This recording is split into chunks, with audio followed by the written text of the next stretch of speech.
அனைவருக்கும் வணக்கம். நம்ம டெய்லியும் banking and SSC point of வியூல 5 கொஸ்டின்ஸ் கரண்ட் அஃபேர்ஸ்லேருந்து பார்க்குறோம். ஸோ இன்னைக்கு என்ன கொஸ்டின்ஸ் இருக்கு அப்படிங்கிறத பார்ப்போம். First one, the ELO ratings are ELO rating points are used in which sport அப்படின்னு சொல்லி கேட்டிருக்காங்க. ஸோ இந்த இஎல்ஓ ரேட்டிங் அப்படிங்கிறது செஸ்ல தான் இந்த மாதிரியான ரேட்டிங்ஸ் வந்து யூஸ் பண்ணுவாங்க. அதே மாதிரி செஸ்ஸோட இன்டர்நேஷனல் ஆர்கனைசேஷன் இப்போ ஃபுட்பால்னா ஃபீஃபா அப்படின்னு சொல்லி சொல்றாரு. அந்த மாதிரி செஸ்ஸுக்கு என்ன சொல்லுவாங்க அப்படின்னா ஃபிடே அப்படின்னு சொல்லி சொல்லுவாங்க. ஓகேவா? ஸோ இந்த செஸ் அப்படிங்கிற நேமே வராது. அந்த மாதிரி வந்தாலே செஸ் தான் அது. சரியா? ஸோ செஸ் அப்படிங்கிறது தான் கரெக்ட் ஆன்சர். இந்தியாவோட 86th கிராண்ட் மாஸ்டரா இப்போ யார் வந்திருக்காங்க அப்படின்னு பார்த்தீங்கன்னா, எல்.ஆர். ஸ்ரீஹரி அப்படிங்கிறவங்க வந்திருக்காங்க. சரியா? எல்.ஆர். ஸ்ரீஹரி. ஓகேவா? அடுத்தது. Who releases the world economic situation and economic prospects report அப்படின்னு சொல்லி கேட்டிருக்காங்க. So world economic situation and prospects report யார் ரிலீஸ் பண்றாங்கன்னா, யுனைடெட் நேஷன்ஸ் தான் வந்து ரிலீஸ் பண்றாங்க. சரியா? ஸோ இதை பொறுத்த வரைக்கும் வேர்ல்டோட ஃபாஸ்டஸ்ட் க்ரோயிங் எக்கானமி அப்படின்னு சொல்லி யாரை சொல்லியிருக்காங்க அப்படின்னா, இந்தியாவை தான் சொல்லியிருக்காங்க. ஓகே, ஃபாஸ்டஸ்ட் க்ரோயிங் எக்கானமி அப்படின்னா அது இந்தியா தான். சரியா? அடுத்தது, which country does the 2025 world food prize laureate Mary Angela Hungria belong to அப்படின்னு சொல்லி கேட்டிருக்காங்க. சரியா? ஸோ வேர்ல்டு ஃபுட் பிரைஸ் இந்த வருஷம் யாருக்கு கொடுத்துருக்காங்க அப்படிங்கிறத தெரிஞ்சுக்கணும். மேரி ஏஞ்சலா ஹங்க்ரியா அப்படிங்கிற இவங்களுக்கு. சரியா?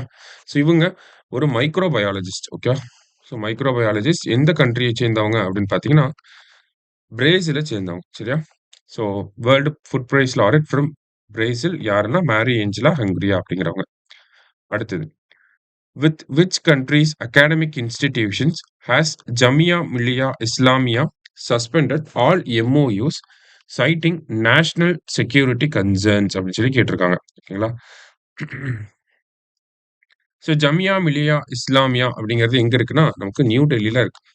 ஸோ இந்தியாவோட நிறைய எஜுகேஷனல் இன்ஸ்டிடியூஷன்ஸ் டர்க்கி கூட என்ன பண்ணியிருப்பாங்க அப்படின்னா, எம்ஓயு வந்து சைன் பண்ணியிருப்பாங்க. பட் ஸ்டில் நமக்கு இந்த பஹல்காம் அட்டாக்க்கு அப்புறமா நெறையா யுனிவர்சிட்டீஸ் அந்த எம்ஓயூஸ கேன்சல் பண்ணிட்டு இருக்காங்க. ஏன் அப்டின்னா, நமக்கு டர்க்கி மேட் ட்ரோன்ஸ தான் வந்து பாகிஸ்தான் வந்து பயன்படுத்தியிருப்பாங்க இந்த பஹல்காம் அட்டாக்ல. ஐ மீன் அதுக்கப்புறமா நடந்த ஆப்பரேஷன் சிந்தூரோட ரிட்டாலியேஷன்ல.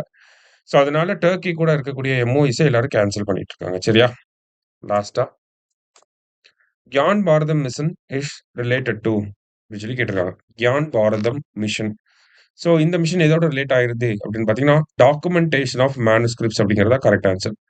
நமக்கு 2003ல பார்த்தீங்கன்னா, நேஷனல் மேனுஸ்கிரிப்ட்ஸ் மிஷன் அப்படிங்கிறத கொண்டு வந்திருப்பாங்க. ஸோ அதோட ஒரு ரீவாம்ப்டு வெர்ஷன் தான் இந்த கியான் பாரதம் மிஷன் அப்படிங்கிறது. ஓகேவா? ஸோ இன்னைக்கு 5 கொஸ்டின்ஸ் வந்து பார்த்துருக்கோம். Thank you. Suresh IAS academy வெற்றியின் முகவரி.